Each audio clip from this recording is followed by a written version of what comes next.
Olly O'Connor, 14:47.5 in the Steve Ward Boys Championship race. Yes, we are championship racing on Friday and Saturday at the 46 ASICS Clovis Invitational. This gentleman belongs in any championship race across the country, but we are so blessed and so honored to be able to see him on a Friday morning in fantastic conditions at Woodward Park. Certainly took advantage. Olly, my jaw is still getting picked up off the floor. What does this mean for you, especially only mid-October, and for you to find that level? Definitely a huge confidence booster, because I remember my freshman year thinking about what I want to do in the sport. I've been thinking, like, man, being able to either compete for a state championship and or qualifying for NXN, those were really like the dreams of a high school California runner. So to be able to come out here in October, have an amazing performance like this today, which is indicative of potentially getting a state championship and potentially getting a bid to NXN, is just so like relieving. It's so just like inspiring, I guess, for what else I can do this season.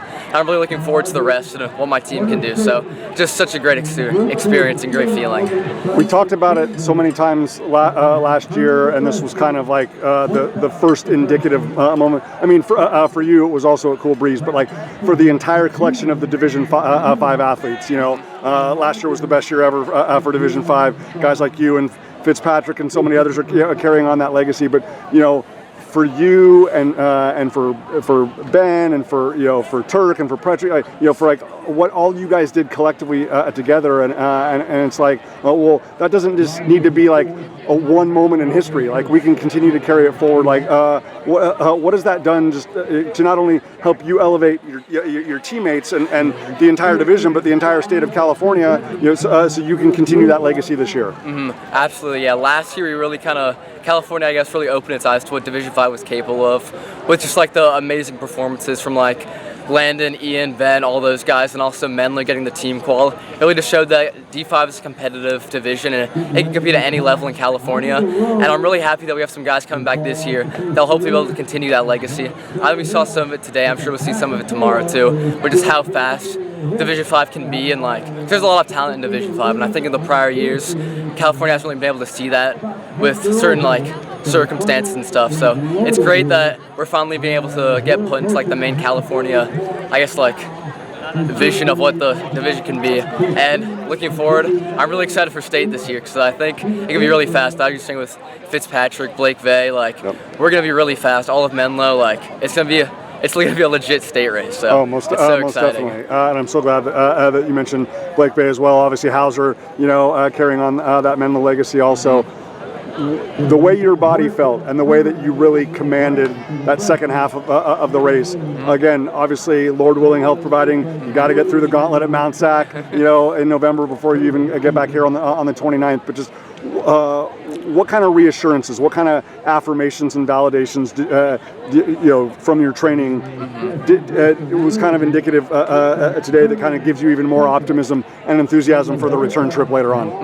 Absolutely, yeah. Just this whole season so far has been so great. I unfortunately had a bit of an injury on my track season, which made me cut it short. I missed the state meet. Then building back up from an injury, that was kind of my first time doing it. So it was really nerve-wracking, just wondering how I was going to be feeling in these early season races and how my training was going to progress. But thankfully, I had a really good Woodbridge probably like 2 or 3 weeks ago now. Oh, Andres Lamelli said when I saw Olly's close at Woodbridge, he's like, I didn't care if he was in first place at the mile or the 2 mile. I knew he was coming, and obviously you did. Oh yeah, that was super inspiring and super exciting for what I could do. So to be able to come here today, I feel like in the past my Clovis performances have been better than my Woodbridge performances.